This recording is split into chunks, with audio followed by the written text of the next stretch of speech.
And we are live. Hello and welcome, everyone. It's time for another exciting episode of IT Career in Australia channel.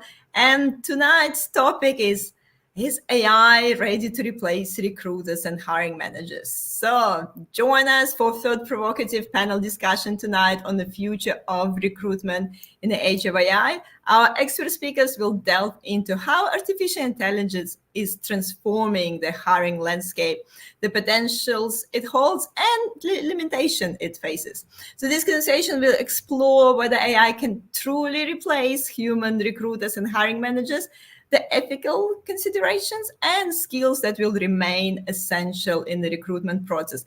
So yes, let's explore the future of hiring tonight. And of course, make sure get your questions ready. Please also, as usual, don't forget to introduce yourself in the comments, say hi at least so that we know that you're here. And as usual, you know the drill. If you're watching us on LinkedIn, make sure to join my YouTube channel. And if you're watching us on the YouTube, make sure to connect with me on LinkedIn. I also have a meetup group, IT Career in Australia. Join this group, especially if you're in Melbourne, because we do have some fun face-to-face events, usually in Albert Park. So again, make sure to say hi, because if you're not saying hi, we don't know that you're here. So it kind of doesn't feel nice. I'm Jana Martins, and if you forgot, and I'm currently talent community lead at From Here On, the enterprise architecture consultancy. And I'm, always here every Wednesday at 5:30 p.m. So make sure to join me every Wednesday at 5:30 p.m. So we have few people saying hi. Vidaf is here, Ilan's here. Thank you for saying hi. And without any further delays, I'm going to pass it on to our speakers to introduce themselves. We'll start with Dayne, please. Thanks. Dayne, VP of Channels and Partners for the PageUp Group. PageUp's a leader in talent acquisition and applicant tracking, onboarding and ongoing talent management modules, SaaS vendor. So yeah, excited to be here and hopefully share some insights. Thank you, Dayne. Barb, over to you. Hi, I'm Barb, founder, CEO of Sapia.ai, and it's in the name that this is not about AI replacing humans, it's about the human and the intelligence. So Sapia stands for two concepts, Homo sapien, the human, and artificial intelligence. And I'm looking forward to hopefully some provocative questions and some provocative opinions today. Perfect. We will love some provocative discussions here. Over to Julian, please. Thanks, Jana. Yeah, hi, Julian Bright. I'm also a founder and CEO of a company called Fairgo.ai, a new startup coming out of Melbourne, actually part of the StartMate cohort. So you may have heard about me along with 11 other folks who were selected to build the next generation of companies. So it's a new startup building a platform to help hirers hire the best candidates faster using a live video interview. So it's an AI-powered experience.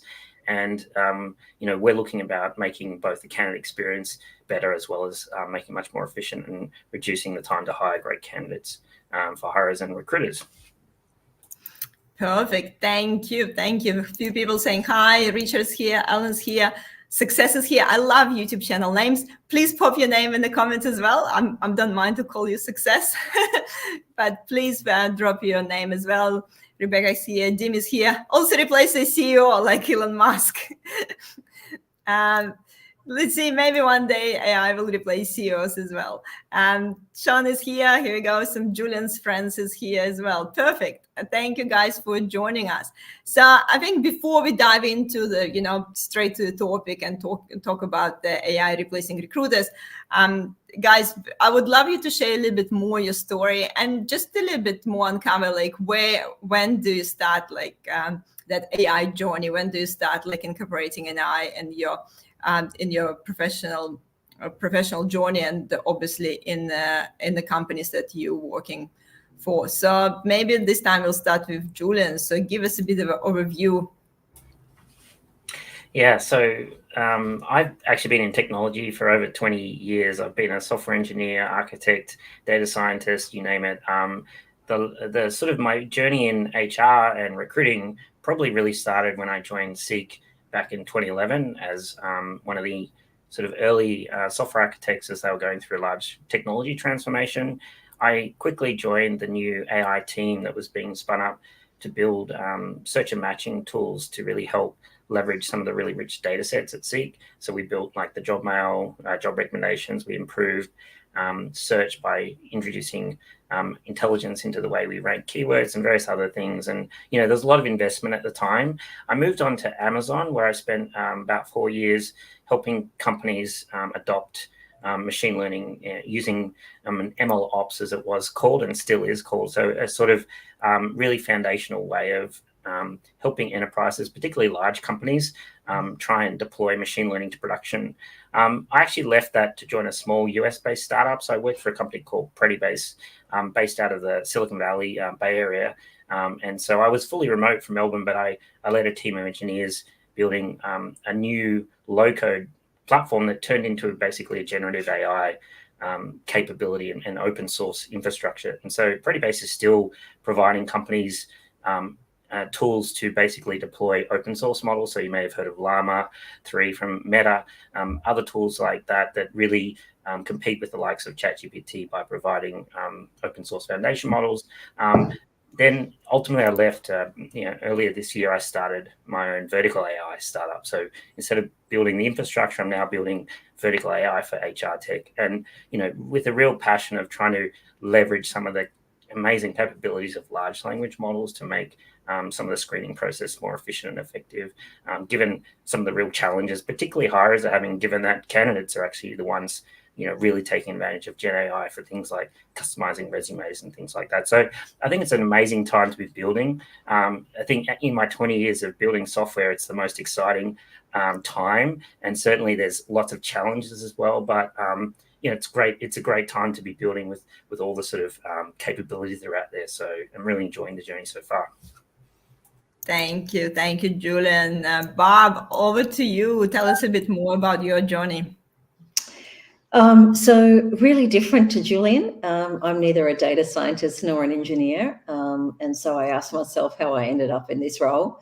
But I passionately believe that you have to start with the end user and the business problem that you're trying to solve. I've never really thought, how can we use AI? And honestly, when we started back in 2018, AI was just not in our vocabulary.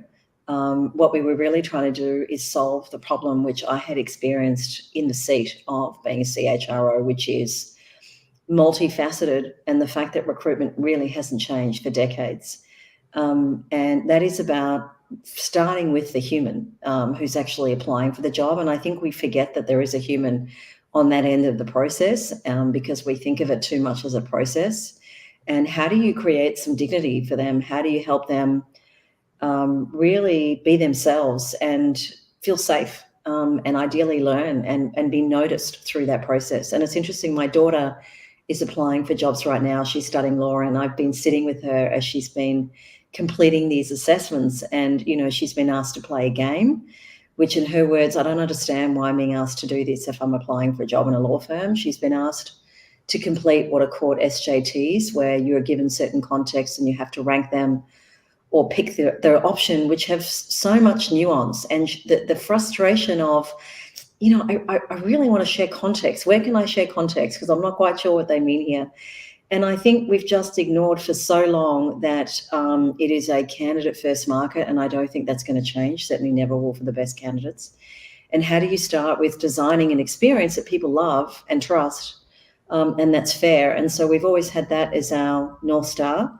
And through that journey, we've created something that is fueled by AI, enabled by machine learning. It is a new science that brings together behavioral science and data science that truly advances the field of ML in the context of understanding humans. We're able to know you through a conversation in around 300 words. And, that is very disruptive to traditional psychometric testing. And I also strongly believe that we have to kill the resume, that the resume, even before Gen AI, but even more since Gen AI, is not a useful data set or a trustworthy data set to rely on. And so we have to look for different kinds of data, but ultimately we have to build experiences for both candidates and users that they really trust and love.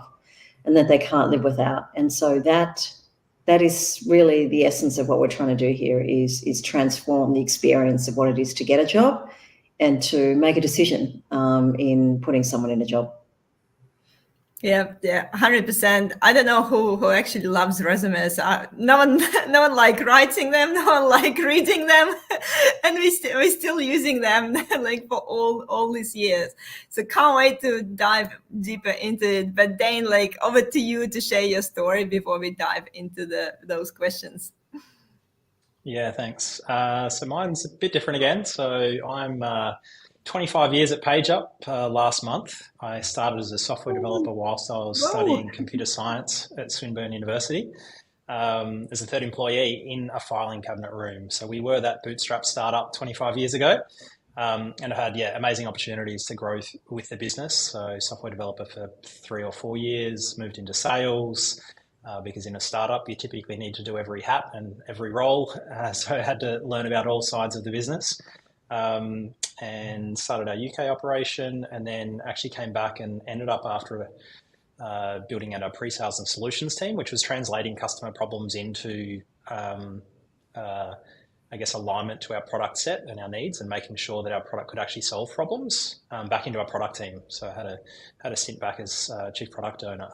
And then, more recently took on our head of channels and partners as the group grows. So we now would process or facilitate about 1 million offers annually through the platform globally, through our group of companies. So about 1 million people get a job every year, thanks to our software facilitating that through our hundreds and hundreds of customers. And to Barb's point, that's tens of millions of candidates that go through that process. So the lucky person that gets the job is usually one of 15 to 20 people that applied. And there's also high volume roles where it's hundreds of people applying. So some positions you get very few applicants, and other roles you get hundreds. And I think that's one of the things that we've also fundamentally had in our business. So when we first started out, it was technology people love to use. It was one of the taglines we used. It was like, how do we make sure that this software is exceptionally good for recruiters and candidates? They were the two main user personas when we first started 25 years ago, because recruiters would be the ones using the software 99% of the time, and hiring managers were supported by a recruiter. In those early days, hiring managers weren't expected to do a lot of the systems processing in these larger organizations. And then what we found over the last 5 to 10 years is that more and more responsibility is placed on the hiring manager to run the system as well as the final selection decision.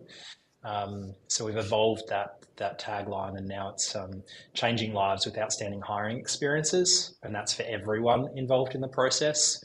So we want to ensure that, whether it's the candidate, the hiring manager, the recruiter, anyone and everyone touching the recruiting process gets an amazing experience. And I guess the other comment I'd make there is that we kind of see recruiting as a team sport. Again, depends on the organization, but many of our customers can have the hiring manager, a recruiter, even selection panels involved in the recruiting process. But then there's the entire ecosystem that sits around that. So a recruiter is also challenged with attraction. How do I make sure I'm actually getting the job advertisement or the vacant position out there?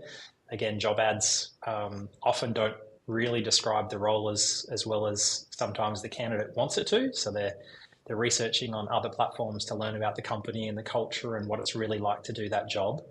And then the screening and selection flow, we're really focused on an ecosystem of vendors in screening and selection. So Sapir is an integrated platform that our customers use, along with many other video interviewing, psych testing, background checking, skills and ability.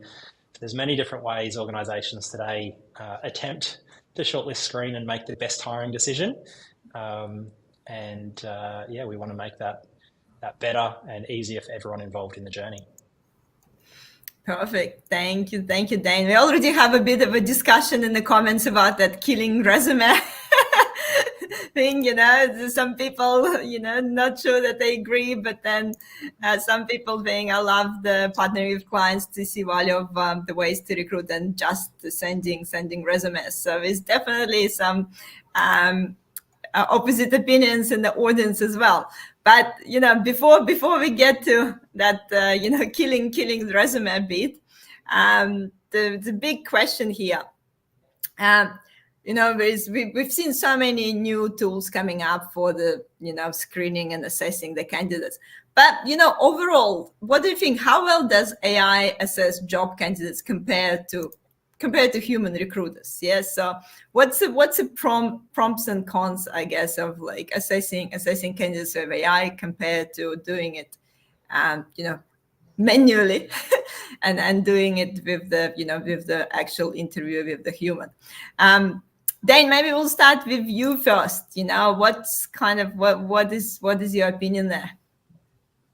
So there's examples of it doing an amazing job, and then there's examples of it not succeeding so well. So it's down to the role type, the position that's being filled, and the assessment that's being used.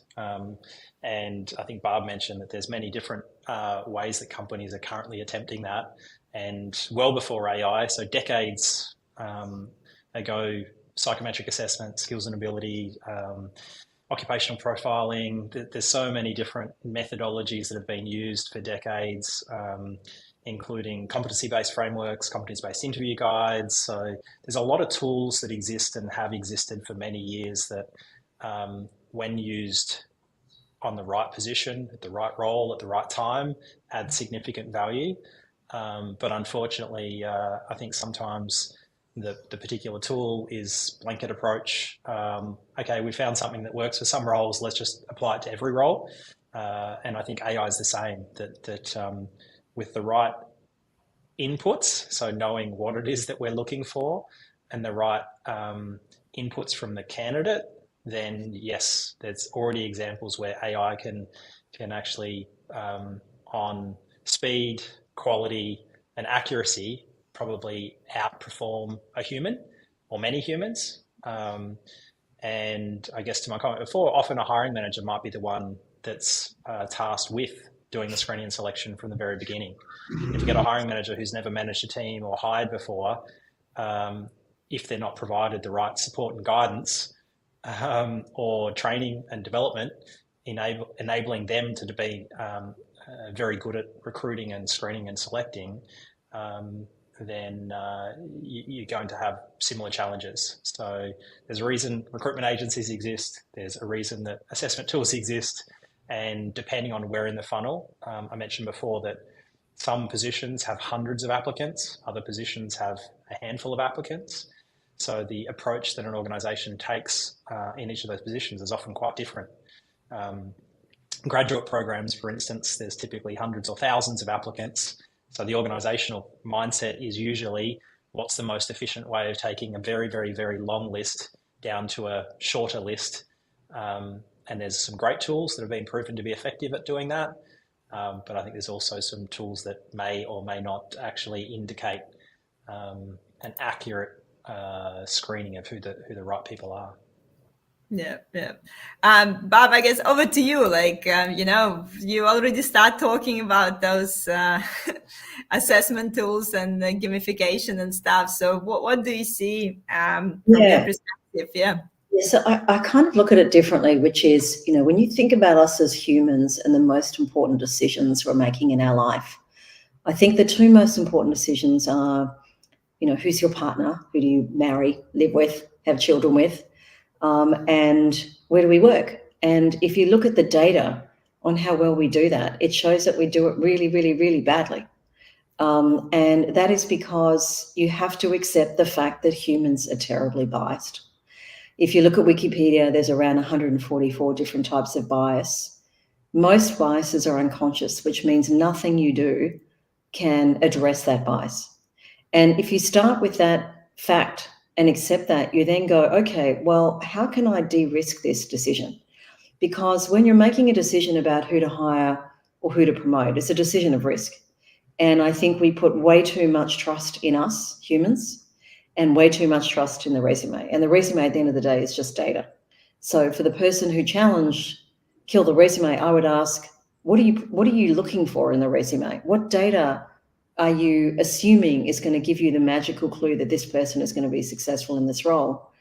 There's been extensive meta-analysis that shows that performance in a role Just because you've done it in the past is not necessarily predictive of what you're going to do in the future. So I think you've got to start to think about, what data do I need to make sure that this is a good decision for my team and the business? And we focus way too much on job fit as opposed to team fit or contribution and culture fit or contribution.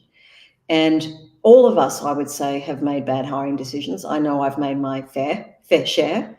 And, that is because I'm trusting too much my own gut. I am deferring too much or being swayed too much by, oh, they worked there and that place has a really great screening process or is a really great organization. They're going to be really great here. We look for heuristics to give us confidence that this is going to be a good decision. And it fails us, and it fails us each and every time. So I think you firstly got to think about this from the perspective of, I'm trying to make a decision. What's the kind of data that I can bring to bear to support me in that decision? And how do I remove as much subjectivity in that as possible? The approach that we take is using a vehicle called a structured interview, which has long been tested since the 50s, Daniel Kahneman, to show that it is the most consistent and predictive way of assessing someone. And so you ask everyone for a given role the same questions. You're measuring them against a defined rubric. You slow down your process if you're a human doing it. In the context of Amazon, you might have been exposed to this, Julian. This is how they hire, right? The bar raiser. They have a very structured approach to assessing people against the leadership principles. They get multiple people to calibrate. And we've effectively scaled that through technology, but we've minimized the bias because we're doing it right at the beginning of that process before the human gets involved. I also then think you've got to think about, how does the data power and empower the decision maker? This is not about replacing. I think recruiters are definitely going to be displaced by this, because a lot of what recruiters do is that quite subjective screening that comes from a phone screen where they're assessing vibe or fit in some way, which is usually a very subjective instinct. It's why we see that even though so many South Asians in Australia perform incredibly well in our structured interview assessment, actually they don't get hired to the same degree. And that is because of human bias at the final gate. But if you can try and minimize that and maximize fairness up until that point that the human comes in, you're going to tap into the vast pool of talent. I think the other thing to recognize around AI is it's a myth that candidates don't want AI. And we've had 4 million people do this, and they love it because it's an experience that allows them to feel heard, to feel understood. They get feedback, they learn. And most people don't know what they could be, and they don't know how to articulate that in front of a hiring manager. And so, a lot of what we're doing is just actually helping improve sourcing through an experience that people are really loving. And to give you some validation around this in the tech industry, Monash University, together with another university, did some independent research using our technology as a top of the funnel screen for people applying for IT roles. And I've got to tell you, their starting point assumption was that people would want this, right? They were definitely coming in as AI sort of deniers or exorcists, depending on how you think about it. And they were very surprised, indeed shocked at the results, which were that the female application rate was 3 times higher because they knew that it would be AI. And anecdotal research, the researchers disclosed, was because they feel they were given a fairer chance with AI than they are through traditional hiring screens, which is usually recruiters and maybe male engineers. I don't know the specifics. And so I think, we've got to look at this as more than just replacing people. I think that's a very simplistic and sort of media headline way to think about AI. And first start with, what are we trying to understand in order to make the right decision? Again, think of AI as an enabler, not as an end goal in itself. Yeah, definitely. Barb, there's so many questions popping up in my head now that you gave this few examples. Let's just listen to Julian's experience with AI hiring, and definitely let's dive into more of this sort of ethics and bias and things like that. Julian, over to you. Yeah, thanks so much. Yeah, so look, I think one of the reasons I got into the business of building Fairgo.ai is ultimately it's in the name, right? It's people like me who were privileged enough to land roles at Amazon, stand out on a resume because, well, we made it into the FANG group, or, it's the MANA group or whatever it is now. And so we are top of funnel in someone's screening process. But it's unfortunate that humans are effectively lazy / unconscious bias, right? And we make decisions quickly. And one of the things, as Barb pointed out about the Amazon process that is so effective at hiring candidates is it structured? That's definitely true.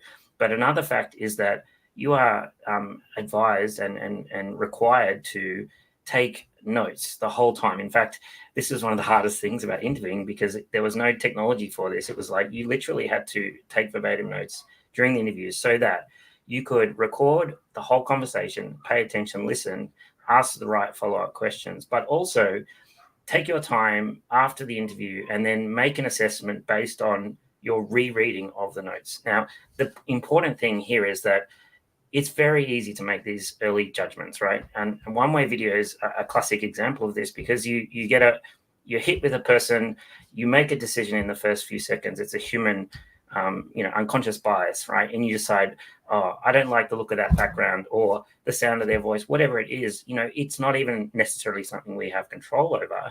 And so AI can actually take that all away. It can take away the video, the audio, it can just use the words, the language, the text, the evidence. And that's what Amazon trains its people to do, to say, read what you said. And more often than not, the best interviewers will be surprised. You're like, wow, I uncovered some amazing story along the way. I went in thinking this and I came out thinking that. And that's what happens when you actually invest in a good process. And that's what AI can do, because it's actually trained to do that. And so with Fairgo, we've taken a lot of those principles that were applied at Amazon. We've built a framework to have a human-like experience as possible. And to Barb's point, people actually love the experience. So I dog-fooded it or ran it for my own hiring process. I'm about to bring someone on next week who interviewed through my platform, and it gave me some great data and confidence to hire that person into a position to work and help me build the future of screening as I see it. And I think the other thing that we're forgetting is that actually candidates are now in the driver's seat when it comes to using AI. So hiring companies are, putting an AI label on their technology, sometimes without any evidence of AI. Traditional companies who had recruiting software, have these AI scores that are based on a lot of black box data that potentially contains bias within it, right? So I think in some ways, the industry is going to have to really up its game. I think Europe is already ahead of the game in terms of, flagging employment as one of these high risk categories. So companies will have to be not only auditing their decisions, but also showing reasons why. And actually, generative AI is interesting because it is very powerful, but it's also very explainable by the nature of the fact that it looks at language, it makes some assessment and provides you some insight. And so you can actually use it in a really powerful way to say, hey, tell me about this. And as long as the human's in the loop, you actually have the best of both worlds in some ways, because the humans can see what the AI is thinking. They can actually look at all the data as well. So the transcripts, the video, if they want to, but hopefully those things are secondary aspects, right? So they're not the first aspect that people will make decisions about as to, that initial bias. And so I think having a structured process, making sure you're making really good decisions about data and trying to remove as much as possible those biases. Some tools, for example, remove names as part of that first pass to reduce that. And look, I think we're all guilty of it, as Barb said. Like, I worked at a Silicon Valley startup, and we literally said, we're only going to take people from FANG companies in the first instance because there's just too many candidates that want to work for us. And that's just the reality, right? And as we hired someone from Ohio, which came up in a funny conversation at one point. But, we got some great talent from across the country as a remote first business, but we certainly didn't start there. And it's very easy to start there. There's actually a study from interviewing.io, which they analyzed a whole bunch of resumes. They basically put them out to recruiters and they said, hey, who do you think is going to get the job? And then they went through and interviewed these people and then really realized that it was pretty much a coin flip from the recruiters as to whether they'd get the job. And when they looked at why, it was based on these: what school did they go to? What companies did they work for? These classic biases that human recruiters have. So we've got a lot of work to do, I think, but technology has a role to play because it can make some of these things as a first pass a lot better. Yeah, there's so much to uncover this, but it looks like we're kind of agreeing here that AI help us to reduce some of the bias. But I guess how do you see AI evaluating that cultural fit for the for the team? Because it feels like AI can really help us when it's the role is well defined. I guess the responsibilities, what you're looking for.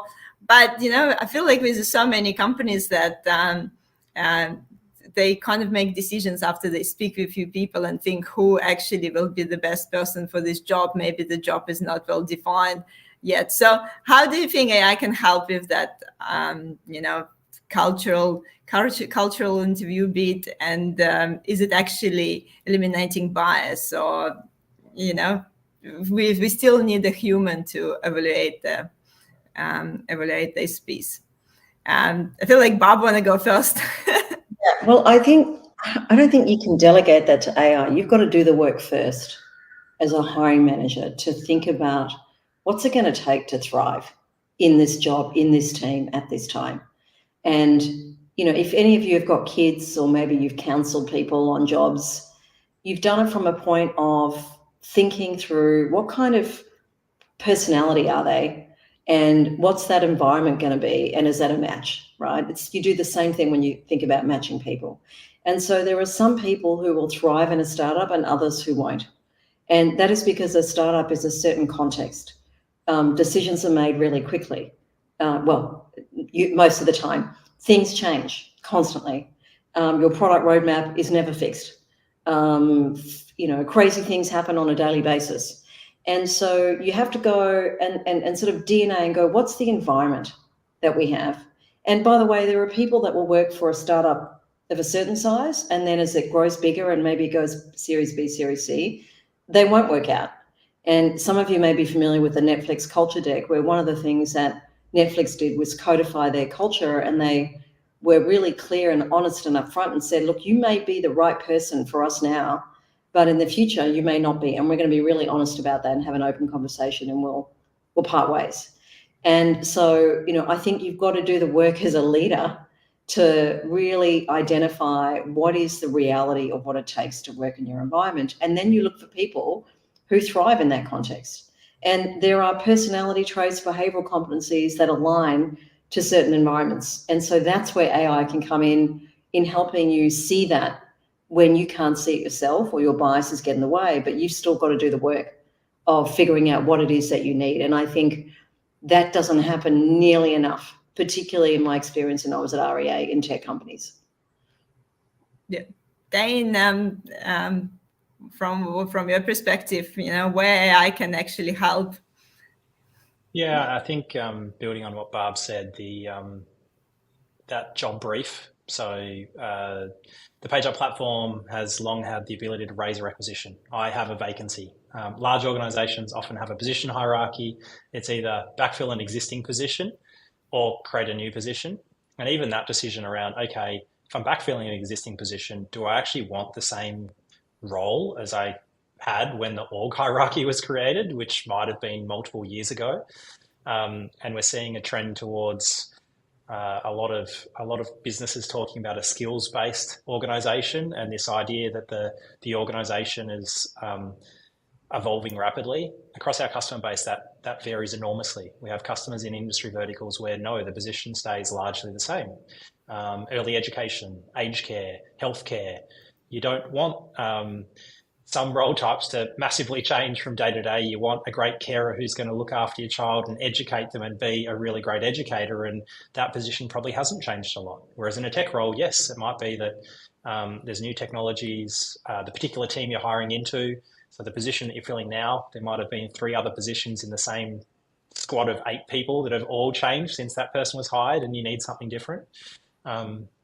Something that we've done in our business internally is there's HBDI and other tools that help individuals understand their personal traits and the way that they prefer different activities. And often teams perform better when they're a blended team of people with different traits and skills. So as you're backfilling positions, the team might have changed. So what you're looking for in this position, this particular hire is different to what you were hiring for in the last. So we've more recently released a position description capability or job description capability that allows the team, the recruiters and the hiring managers to actually collaborate for every single position that's raised as an open vacancy to actually reaffirm, okay, we've got the PD or the JD, the position description, the job description that articulates what we are planning to hire, but what is it about this particular hire we're looking for? And some collaborative capabilities so that the individuals can actually collaborate in real time on the job and or when they're looking at candidates. So again, bringing that human collaborative discussion, thinking, conscious decision-making into what sometimes in larger organizations has previously been, from an efficiency perspective, very difficult to make space for. So that idea of replacing the recruiter or the hiring manager, the recruiter's job is so broad today, like the challenges of employer brand and EVP, and like we've got a product in the recruitment marketing category now, the CRM. You've got recruiters who are being tasked to be proactive sources and build talent pipelines and constantly search the market to find great people that are going to be available when the position becomes available. So the breadth of a recruiter's role has also evolved so much over the last 25 years that they're being expected and asked to do more, but often the teams are the same or smaller in size. And we actually saw through COVID that a lot of the TA teams were downsized. And then when hiring came back, they didn't get the headcount back. So the recruiters are asked to do more vacancies with a smaller team. So I think anything that can facilitate that human interaction to make conscious decisions about what we're hiring for and the way that that can interact with or be supplemented or supported by AI will really help. So yeah, I'm very positive that there's a lot of value add, but it does need to be done the right way, which is also back to whether it's our software or other systems. The system's only a very small portion of the solution. A HR team that actually does change management and educates hiring managers and thinks proactively about the organizational design they have is going to get a multiple better outcome than someone that just goes, oh, I'll put a system in, the system's going to solve the problems. Yeah, and just gonna source it and screen it for me and just give me my perfect candidate at the end. Yeah, look, I'd love for us to be able to say, backfill Dayne's role at PageUp and the system just know the very best person and say, here's the person for you tomorrow, right? If we get to a day where that's possible, then that's utopia. I think we're a long way from it. And I think a lot of actually from the kindness point of view, and we have a question from Vidaf there, what you guys think about ATS system and the sorting process of it. I think often when people talk about the job search, they worried so much about putting enough keywords in the resume and worried that AI just gonna, don't pick their resume because there's not enough keywords and ATS system not going to pass their resume. I think that's it's always such a a basic conversation when it goes to the job seeking. But at the end of the day, I think, most of ATSs give you some suggestions, but it's not like they're going to decide and completely filter who's doing what. So yeah. Happy to give a quick response to that and then pass to the rest of the team. But it varies. So some ATS systems do have a fuzzy score where it does it based on black box. PageUp doesn't. So any customer using the PageUp platform will either be using an explicit scoring based on very specific questions in an application form, but they're typically valid binary things. So if I'm recruiting in a liquor store, the individual needs to be over a certain age. As long as you meet that minimum criteria, you have working rights, etc., you're through the first round, but there's valid ones. And we'll actually tell the candidate. So in the question that is asked, the customer can configure, if you answer this question in a way that doesn't allow you to proceed, it immediately notifies you as a candidate, you don't meet the minimum criteria for this role. So it should be fair and transparent. Outside of that first round minimum black and white defensible criteria, that's when our customers utilize a number of different systems, which whether they're video interviewing, psych testing, Sapia, at this stage it's not Fairgo, but who knows, maybe they'll be in our marketplace in the future. Then yeah, there could be tools that customers are using, but they're typically not necessarily the ATS It's often other ecosystem products that do the scoring. I mean, there's vendors that have been in the psychometrics and the skills and ability testing and things like that for decades. Even before ATS systems existed, they were paper-based. So yes, some ATSs have filtering and scoring. The metrics by which the filtering and scoring happens is generally still up to the customer and often in conjunction with another third-party vendor. Yes, there is. I guess it's a lot of components there. I think like when people overthink about putting the keywords in the resume, that actually can drift you away from again like what job you actually want and what's your skill set and what sort of company you want to work for. So just that over focusing on what ATS gonna score you could actually be quite detrimental for your job search in some ways too. We have a quite interesting provocative question from Dimi here. Is that team culture is important but can be applied the wrong way. Look for holistic diversity, not same as us. The system and job market is not very human friendly, so AI will only amplify the bias. So Julian, we'll go to you. So we throw me the tough one. Yes, I think it's actually really helpful for companies whether they're a startup or a large organization to be clear on what their values are. So, I think many companies go through this, right? Saying, what do we stand for? What's our vision? What's our mission? And then often they'll come up with 3 or 4 values. And those things will be often aligned and they can change over time. Facebook famously had move fast and break things, which had changed, etc. So at different stages of growth, the values can change. But I think, the good thing about companies that are clear and upfront about this, it's often pre-reading, right? It's like, hey, this is the sort of culture that we have. If this is something that aligns with you, great, because, you're going to get excited. You're going to be motivated. You're going to be driven. Startups often are, hard work, long hours, but, the people like myself, they get energy from that. So I think it depends on how the company approaches that piece. Dovetail wrote a piece where they said, we waited until we had our first few employees and then we had workshopped our values and then we put them down and then we came up with them. Atlassian's got similar, Canva has similar. So I think most companies, and this is obviously from the tech space where I'm familiar with, will kind of set out a vision. And so coming back to your question around the cultural fit piece, I do think it is probably the last step that everyone does in an interview process, which is, hey, great, you've ticked off all the technical capabilities. The team seems to feel like you've got the right strengths and, the growth opportunities and maybe the ability to learn and adapt, that we're looking for.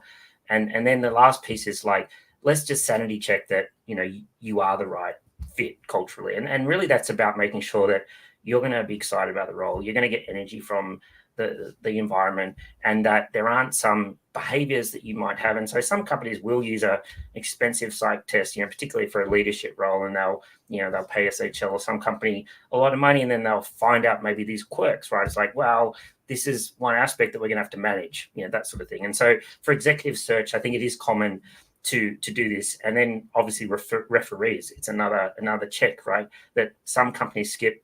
Often companies don't, and it's pretty important sometimes to really say, hey, is this person, what they say, how many people can really back them up? And it's often comes down to a very simple question: would you hire this person again? And it's either or 100%, and that's often all it takes. So cultural fit is as much about are you going to be excited about coming to work, and are you sort of going to enjoy working with the team and collaborating with the team, as opposed to, are you going to turn up on time and work hard? I think depends on the company. Obviously, certain roles, junior roles, it's less about that. It's more around, you need to earn your stripes and move up the ladder. But I think from a tech background where I focus, it's very much around what sort of people do you want to bring the organization to? And I think importantly, diversity is about diversity of thought and ideas and backgrounds. And so great teams embrace that and lean into that. And in fact, often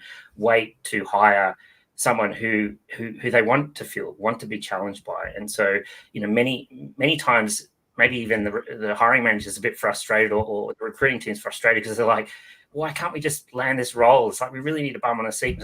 No, it's actually, we need the right mix of people because we're missing this sort of capability or skill. And so good companies will lean into that often. And that's actually what candidates often get value from and look for as well.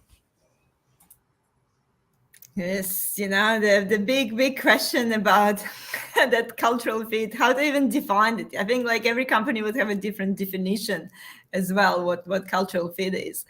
We have a few questions from the audience. I think, Bob, like one kind of more to you.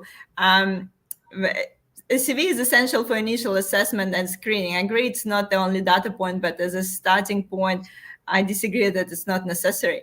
So, if we dump all the CVs, let's imagine the world without the CVs, yeah? So what would be instead of CVs? How do you see the world of recruitment without the resume? Yeah. So look, first, like my observation about the commentary on the right-hand side is what I'm seeing is a fair bit of human exceptionalism. This belief that we humans know how to do this really well and we're the best at this. And evidence is not to that effect. And I get that there's a view of that because many of you make your living selling that service. And it's really confronting to recognize that humans are fallible and we aren't great at making hiring decisions. If you think about a CV, and take me as an example. So I am in effect in sales in my job. I sell to investors to raise money. I've raised a lot of money. I've sold to many people to join us. I'm constantly selling to talent and building pipeline, and I'm selling to customers. Nowhere on my CV will you find sales. You won't find anything even resembling sales.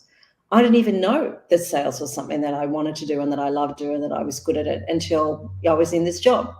I would never have applied for a sales job. That is undiscovered talent.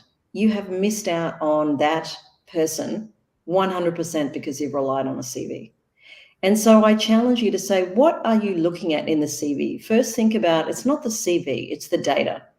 Are you wanting to look at, they did a degree at Melbourne Uni that's better than Mond Uni? Are you wanting to look at, they worked at FANG or not? And that's just data that you can capture through a different tool, right? It's not about the CV. It's about what's the data that's going to help me make the right decision. So I think park the CV and think really hard about how that data is objectively reliable and valid, because really what a CV is a shortcut to bias.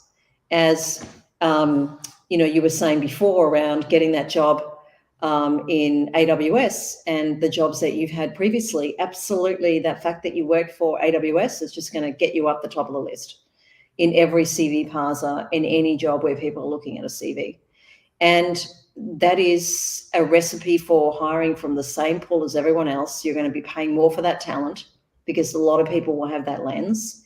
What you really want is to craft the ability, this is where AI is really powerful, to see what other people can't see, right? And that does require AI. That's not going to come from a human, and it's definitely not going to come from resume data. So that's my point around that. I just want to come back to this question around amplifying bias. Someone had that in their last comment. And I think it's really important we get educated about how bias happens. And this idea of just the market's not fair and therefore we're amplifying bias is kind of missing the core process of how a model is built, and to be really scrutinous around that process and where the data comes from. If you do what AWS or Amazon did back in 2018, and by the way, it was an experiment, it was never deployed, and you say, I'm going to build a data model based on those CVs of those hired versus those that weren't, absolutely you're at risk of amplifying bias. But not all AI is built in that way, right? A lot of AI is built without human decisioning data. We don't have any human decisions. We don't have any third-party data. It's just language data. And the other aspect of AI is, in contrast to us humans, where Dayne, Julian, myself have no awareness of our biases, right? For the most part, you can actually see bias in an AI model because it's data. So you get a level of transparency around bias that you never get with the human. And that includes not just in how the model works, but in the final human decision. And so our clients can see which stores are showing, bias against a certain minority group, right? And you create a level of transparency that you never have in the absence of using, data to measure people and to track what's going on. So I think we've got to kind of pull back from the stereotypes and the generalizations and really seek to learn, how do I ask the right questions so I can feel safe here? And you got to really look at how the AI is built. And then you've got to look at the whole ecosystem, right? One of the things with our technology is it's not just about the model. It's actually about the whole system of how you bring people in. And we know that if you get people to engage with a human, many people won't do that. There's 20% of people who identify as neurodiverse with a disability. They don't want to talk to a human, right? They feel really intimidated by that. They don't feel like they're best. And so the way you design your hiring process could automatically be exclusive. And so inclusivity starts with how you hire, and that is not a human, and that is even before you get to the models. Yeah, definitely. And I guess where AI can really help is to, and I think Julian, you've been talking about it quite a lot before, that actually help to people to feel that they've been heard and that everyone can actually have go, because there's so many people out there that have been sending, I don't know, 200 applications, 300 applications and never heard back. And if you hear back at least from feedback from your interview with AI, at least you get some sort of feedback. You're not sitting there and like, wondering like, oh my God, like no one wants me anymore because I sent like 300 resumes and what I'm going to do next. I think, Julian, you mentioned something before on it, yeah?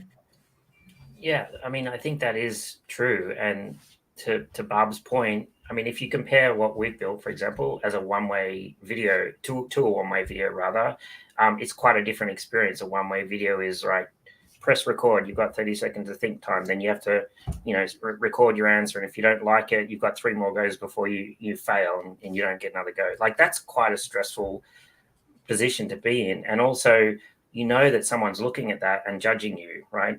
So the AI can basically say, hey, look, and this is what we do. It's like, hey, we're going to have a conversation. You don't have to answer everything at once. You can take your time. Let's start and have a conversation. And the way the conversation can then flow. And this is surprising when you see it in action, because some of the early customers that came through my platform, I asked if I could review their videos and transcripts, and to see the way their expressions, their engagement, it was human-like. It's quite fascinating.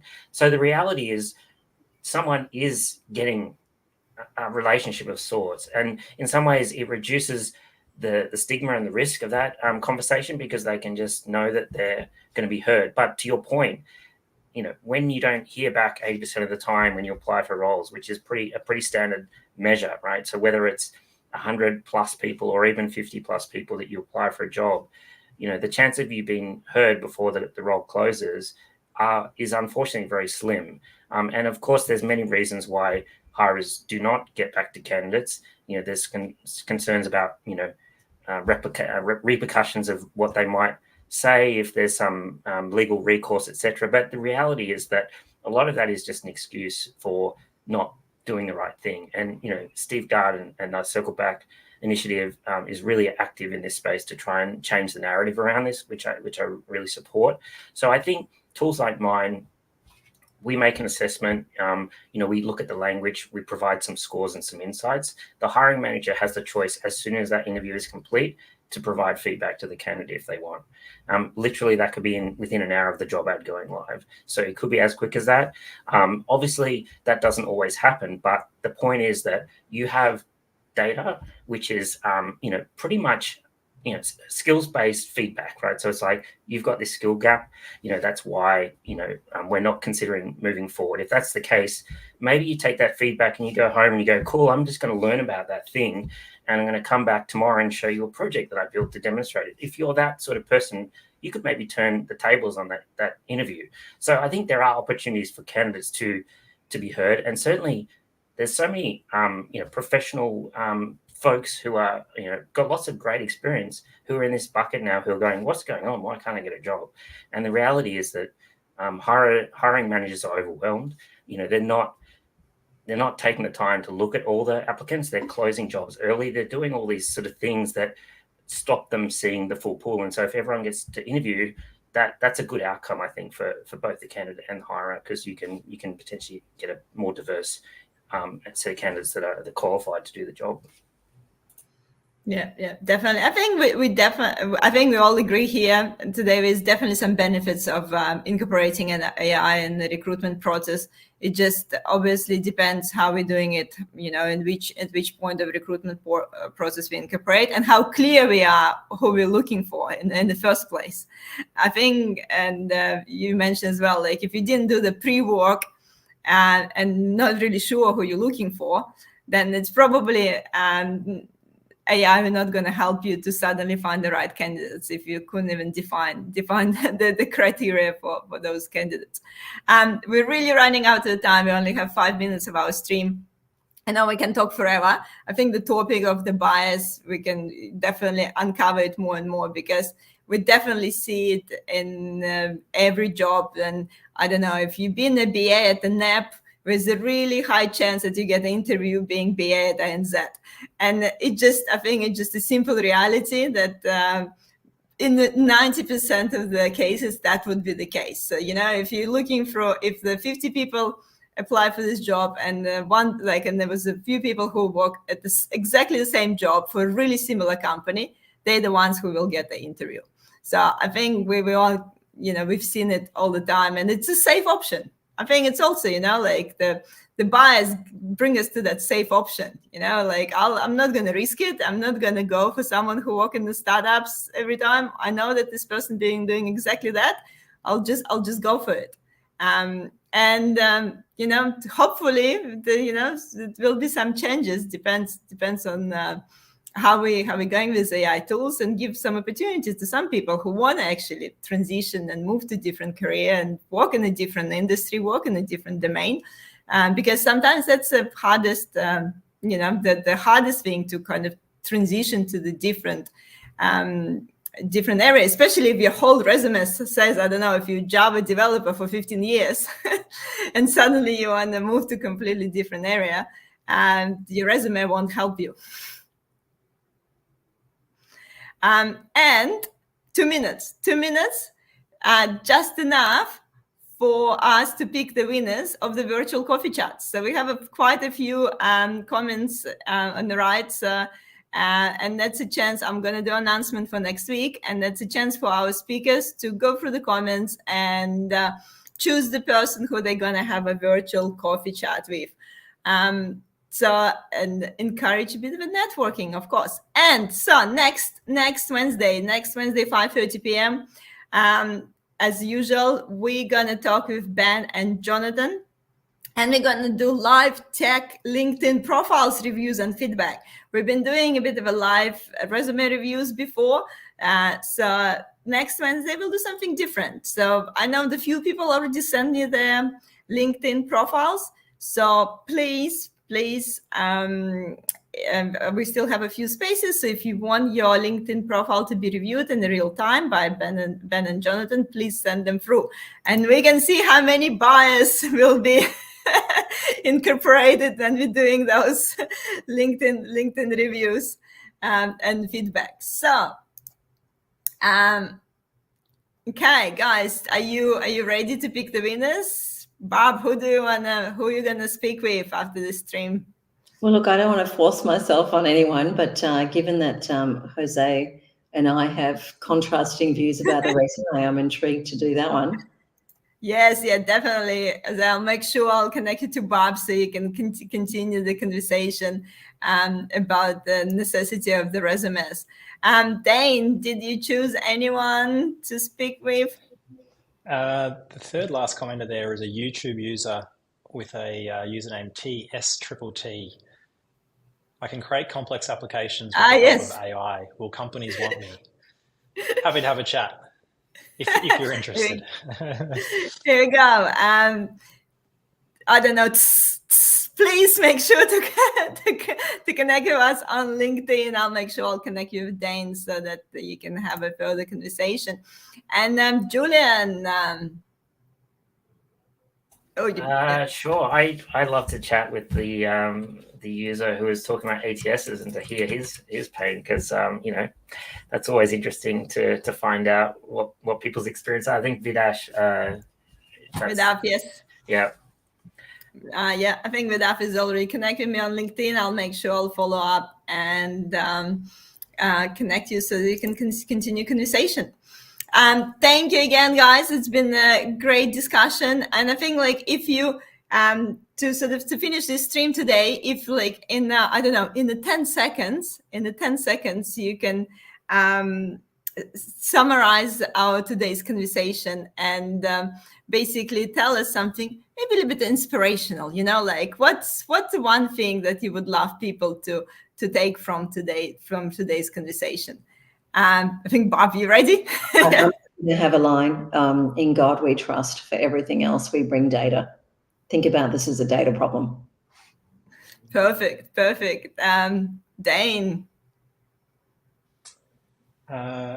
Just have faith. I think there's a lot of people there that were fearful of what this might look like. I'm really optimistic that we're looking at ways to improve the experience for everyone, and technology can continue to hopefully get a better outcome for everyone. So whether it's on a fairness front, on an expedition of the time. So I know candidates put so much effort, right? Like you commented on hundreds of job applications, I never heard back. Like we don't want that experience for anyone, right? So the ultimate goal is everyone gets an answer. Hopefully people get matched to jobs they love and excel in. We're pushing for that future. Perfect. And Julian?